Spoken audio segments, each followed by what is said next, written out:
그리고 옵션 미결제 분석 쪽 보도록 하겠습니다. 이번에는 이렇게 그린 적 거의 없었는데 이걸 이렇게 그릴까 아니면은 이렇게 그릴까 두 가지 중에 고민을 했는데요. 일단은 그냥 이번에는 그냥 4,300 쪽으로 그렸어요. 금요일 만기 거 S&P. 그래서 보시면 현재 지수가 4,389인데 4,300 한 100포인트 정도 빠져서부터 행사 가격인 풋인데 미결제 확정이 되게 많이 늘었어요.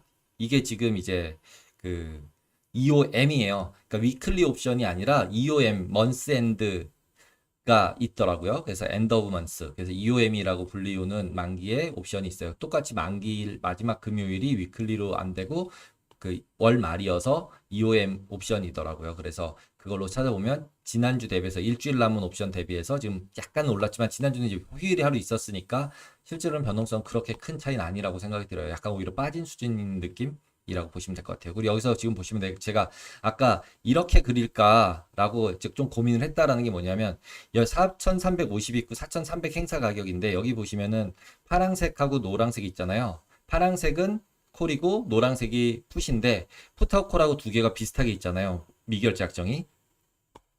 그러면 미결제 약정이 이렇게 두 개가 있으면 콜 옵션은 이렇게 생겼고 풋 옵션은 이렇게 생긴 걸로 바이 앤 셀을 했을 경우가 굉장히 많아요. 해지할 때 바이 앤 셀로 하거든요. 그러니까 콜 해지했다, 풋 해지했다. 그러면서 결국 맨 마지막엔 이렇게 콜하고 콜 매수, 풋 매도를 섞어서 그냥 주식하고 똑같은 포지션을 만들고 주식을 팔아가지고 포지션이 없게 만드는 포지션을 만들어요. 해지를 하면서는 결국은.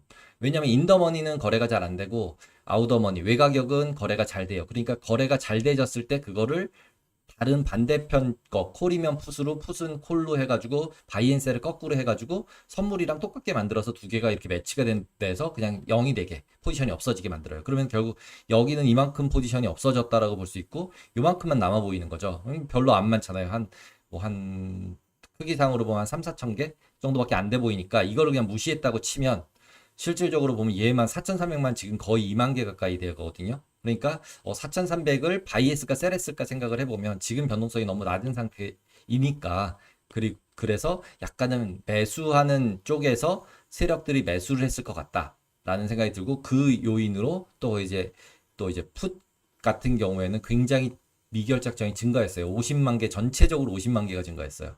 그래서 지난주 같은 경우는 225만 7천 개였는데 49만 8천 개로 거의 두 배 가까이 증가를 했죠, 풋이. 그래서 일단 지금은 어느 정도는 풋에 대해서 베팅을 계속 하고 있구나라고 보시면 될 것 같고 콜도 그렇다고 해서 적냐 적진 않아요. 8만 6천 개에서 18만 5천 개로 증가를 했어요, 둘 다. 그 얘기는 뭐냐면 변동성이 낮다는 뜻이에요. 변동성이 낮으니까 투기하는 세력들도 계속적으로 매수를 하고 있는 거죠. 예. 근데 지금 이렇게 됐을 때는 약간은 이제 물음표는 던져져요. 왜냐하면 이게 마켓 메이커가 샀을까? 아니면 그냥 투기자가 매도를 했을까? 왜냐하면 투기자가 매도를 했을 수도 있긴 있거든요. 왜냐하면 이거 부분을 매수를 하고 4,500 여기 이제 콜 있던 거는 그냥 투기로 가지고 있었던 콜이 계속 가지고 있다고 생각을 하면 4,350을 매수하고 4,300을 이렇게 풋을 산 다음에 4,300을 매도해서 이렇게 내려가게 더 많이 두 배를 팔아서 이렇게 만들어 놓는 경우들도 있거든요. 그러면 이렇게 P&L이 나와서 여기 써도 먹고 여기 찍으면 제일 많이 먹고 쭉 가서 여기 가면 여기 넘어가서만 깨지는 건데 그렇게 아래쪽으로 베팅하고 싶지 않아 라고 생각하고 있을 수 있어요. 그래서 지금 두 가지 중에 생각을 해본 걸로는 두 개 중에서 지금 어느 쪽이 더 가까울까라고 생각했을 때 저의 지금 추정은 얘네 둘이 너무 비슷하기 때문에 푸컬로는 없어있을 됐을 거고 얘가 이제 지배를 하고 있을 건데 개인이 이렇게 만들기는 어렵거든요. 증거금도 많고 그럼 이것들로 다 매수해서 이걸 메꿔서 이렇게 놔야 되는데 그렇게 했을 거보다는 그냥 약간은 4,300 풋을 이렇게 된 걸 사지 않았을까? 라고 그냥 추정을 해봤습니다. 그래서 지금 4,300 풋에 이렇게 되는 그림으로 풋옵션으로 그려놓은 거예요. 그리고 이제 9월달 만기 같은 경우도 보시면은 이렇게 여기처럼 이렇게 그 전주 대비 한 5천 개 가량이 증가를 했어요. 4천 풋. 4천 풋이 굉장히 크게 증가를 급증을 하는 경우들이 발생을 하면 기본적으로 해지를 하려고 해서 하는 세력이 많아졌다라고 보시면 될 것 같아요. 근데 이 정도면 뭐 그렇게 급증한 것 같진 않아요. 그래서 전체적인 시장을 굉장히 네거티브하게 확 돌려야 되는 그런 상황은 아닌 것 같아요. 그 러시아가 진짜로 이제 그 구테타가 문제가 발생을 하고 그래서 그 러시아 푸틴이 뭔가 뭐 암살을 당했다든지 뭐 아니면 진짜로 둘이 뭐 이제 싸우면서 이슈가 발생을 했다라고 하면은 물리적인 충돌이 발생을 했다라고 하면은 이슈가 됐겠지만 지금 그런 상황은 아니었고 그냥 진짜 핸드폰 들고 서로 그 구테타 군대들 막 사진 찍고 있고 이런 분위기였어서 좀 새로운 분위기인 것 같긴 합니다. 그래서 그런 부분도 또 해결이 일단은 다 잘 됐고 그래서 약간은 아직도 빠지면 사야 되는 분위기가 아닌가 이런 생각은 들어요. 그리고 이제 옵션 쪽 나스닥 같은 경우도 마찬가지로 지금 같은 경우 계속적으로 이제 거래는 움직이고 있는데 실질적으로는 미결 작정들이 크게 변동이 없어요. 이 나스닥 옵션은 오히려 제가 지금 보기에는 SPY랑 QQQ ETF들에 대한 옵션들이 거래가 많이 되는 것 같아요. 거래량들이. 근데 지금 CME에 상장되어 있는 옵션들이 아니에요. 그래서 이것들에 대해서는 제가 이제 가격 소스를 조금 더 다른 데서 가져올 수 있는 거나 아니면은 그 약간 퍼블리싱해서 써도 되는 거 이런 것들은 다 출처만 밝히면 제가 써도 되는데 가격 데이터나 여러 가지 정보들을 갖다가 쓰는 것들은 이제 찾아봐야 돼가지고 제가 그 부분들을 찾으면 조금 이제 이런 쪽으로도 약간 변경을 해볼까 뭐 이런 생각도 있습니다. 일단은 CM 부분에서 나오는 거는 큰 이제 나스닥 옵션 같은 경우 거래량도 생각보다는 적고 그 다음에 미결제약 등도 생각보다 적어서 그렇게 완전히 유의미하다라고 보는 쪽은 S&P 옵션으로 봐야 될 것 같고요, 방향은. 그리고 나스닥 같은 경우는 약간의 그냥 디렉셔널을 예상하는 정도라고 보면 될 것 같아요. 그래서 보시면은 지금 이제 또 여기만 이렇게 벌떡 일어나서 지금 거의 한 3,300개 정도 레벨로 가 있는데 3,304개.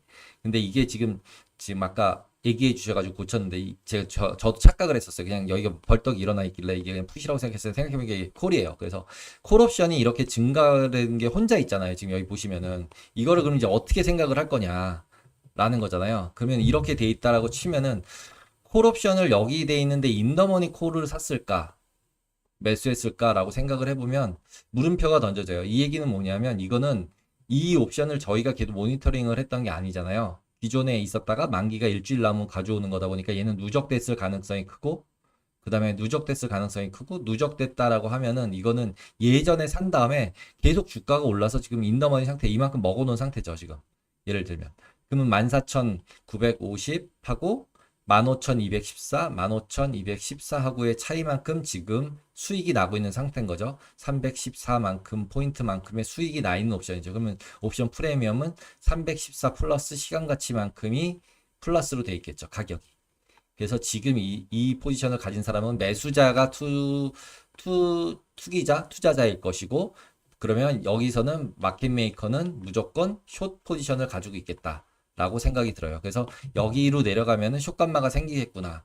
마켓 메이커. 그러면 숏감마는 해지를 해야 되니까 풋 숏이잖아요. 이렇게 된 콜이죠. 콜을 갖다가 콜 매수잖아요. 고객이. 그러면은 지금 그림을 잠깐 그려보면 개인이 콜을 매수를 했어요. 그러면은 기관은 콜을 매도했잖아요. 이렇게. 그럼 올라가면 매수를 해야 되잖아요. 계속. 그럼 여기서 넘어가면서부터 계속 매수를 했겠지. 여기서 이렇게 돼 있는데 지금 현재가라면 여기가 행사 가격인데 이렇게 된 건데 기본적으로 여기다 그려볼게요. 그러면은 콜 옵션을 기관에 어떻게 만들었냐면 이렇게 만들어져 있을 거 아니에요. 그럼 여기가 넘어가면서부터 이제 50% 이상의 개수를 사야 돼요. 그럼 여기 넘어가면서부터는 뭐 한 1,500개를 매수했다가 계속 더 늘어나면서 이제 2,000개, 3,000개 하면서 쭉 올라가면서 계속 매수를 더 해야 되는 거죠. 3,300개를 매도했다면. 계속해서 매수를 해서 이제는 여 위로 올라왔으면은 뭐 한 3,800개 뭐 이쯤 더 많이 매수를 했을 거예요. 원래 이만큼이 다 매도를 했다면 기관이. 그러면 이만큼까지 올라왔으니까 더 매수를 해서 주식을 계속 매수를 하면서 계속 가는 거죠. 올라가면 올라가서 매수가 계속 늘어나요. 그러면 여기 위에서 매수를 했어요. 근데 밑으로 확 내려가요. 그러면 어떻게 되냐면 매수했는데 이걸 줄여야 되거든요. 이 밑으로 내려가면. 그러면 가지고 있었던 매수했던 포지션을 갑자기 팔아야 돼요. 내려가면. 그러면은 밑으로 내려가면서 팔게 되면은 기존에 매수했던 물량만큼의 보다 가지고 있는 걸 청산을 하다 보니까 매도세가 나오는 거죠. 여기서는 매도세가 똑같이 콜을 매도했음에도 콜임에도 불구하고 그래서 LP 그러니까 시장 조동자가 어떤 포지션을 가졌을까에 따라서 행위들이 다 달라져요. 그러니까 지금 이 상태로 따지면은 지금 현재 여기 4,950짜리 행사 가격이니까 4,950짜리 행사 가격에 콜 옵션을 매도했으니까 고객이 마켓 메이커가 개인은 샀을 거고요. 개인은 샀으니까 지금 개인은 그냥 이제 난 벌었어 그렇게 계속 있는 거죠. 그냥 델타 헤지라는 걸 안 하는 사람이니까 이 사람은. 그러면은 델타 헤지를 하는 사람은 어떤 현상을 벌이냐면 여기를 넘어갈 때 매수를 더해서 맨 마지막 이렇게 많이 올라갔을 때는 주식을 이렇게 다 선물을 가지고 있어요. 그래서 결국은 여기 요 부분만을 확대해서 생각을 하면 그냥 여기는 그냥 일자가 되잖아요. 이렇게. 그러면 내가 리얼라이즈된 손익 하고 그 다음에 프리미엄 받은 돈하고 비교해서 손익이 딱 발생하면서 정리가 끝나요. 그래서 실질적으로는 해지를 이제 이런 식으로 하거든요. 그러니까 내려가면은 여기서 매수했던 거를 정리를 해야 되겠죠. 여기서 뭐 예를 들어 4천 계약을 매수하고 3천 최종적으로 맨 마지막에 다 사면 3,300 계약을 다 사야겠죠. 선물로. 그러니까 그 옵션으로. 그러니까 그 선물로 선물 계약수로 따졌을 때로 따지면은 옵션은 그러니까 계약수 이제 멀티플라이어가 다르니까 조금 다르지만 그냥 계약수가 똑같다고 가정을 하면 3,300개 약을 옵션을 매도했다면 1,500개 약 정도를 여기서 매수를 했고 올라가면 2,000개, 2,500개 해서 많이 올라가면은 3,300개를 다 매수해서 가지고 있을 거예요. 그럼 내려가다가 다시 내려가면 1,500개 다시 팔아야 되는 거죠. 여기 내려오면은. 그래서 밑에서 팔고 위에서 사고 밑에서 팔고 위에서 사고 그러면 손실이 계속 발생하겠죠. 이게 감마 손실이에요. 대신에 안 움직이는 면은 시간 가치를 버는 거고 이게 실질적인 이제 옵션 델타 해지라는 개념이라고 보시면 돼요. 그래서 이런 부분들도 나중에 그 주말에 오프라인 강의하는 데서 제가 설명을 더 이제 엑셀로 자세하게 드려보려고 해요. 그리고 이제 텀 스트럭처 부분 보시면은 S&P 같은 경우는 지난주 대비 오히려 여기 좀 빠졌죠. 그리고 여기 뒤는 변화가 거의 없죠. 그 얘기 뭐냐면 지난주에도 말씀을 드렸지만 이제는 S&P 같은 경우는 더 이상 쉽게 하락할 곳이 그렇게 크지 않은 거예요. 그러면은 변동성에 있어서는 그냥 매수해도 그렇게 터지진 않겠구나라고 생각은 할 수 있어요. 밑으로가 제한된 거죠. 더 이상 막 내려가긴 힘들다. 리얼라이즈다. 그러니까 이제 그 부분에 있어서 결국 빅스가 어느 정도 바닥권을 형성한다라고 보시면 될 것 같아요. 이제 나스닥 같은 경우는 오히려 숏텀은 더 빠지고 여기 12월물 부분이 이제 지난주 대비해서 올라왔어요. 이렇게. 그래서 이렇게 올라오고 그다음에 선물도 이렇게 휘잖아요. 이게 뭐냐면 결국 여기 중간에 어딘가에 배당 문제가 있어요. 그래서 배당이 어디 들어가는 거에 따라서 여기서 휘는 게 발생을 해요. 그래서 두 개가 움직인 게 실제로 변동성의 영향인지 배당 때문에 실제로 계산상에서 이슈들이 생긴 건지에 따라서 조금 더 모양새가 바뀌어서 이건 좀 지켜봐야 될 것 같아요. 그리고 여기가 이렇게 계속적으로 올라간다면 변동성이 그러면 여기만 특별하게 올라간다는 얘기는 여기만 매수세가 있다는 얘기잖아요. 그럼 매수세가 있다는 얘기는 뭐예요? 결국은 누군가가 해지한다는 얘기죠.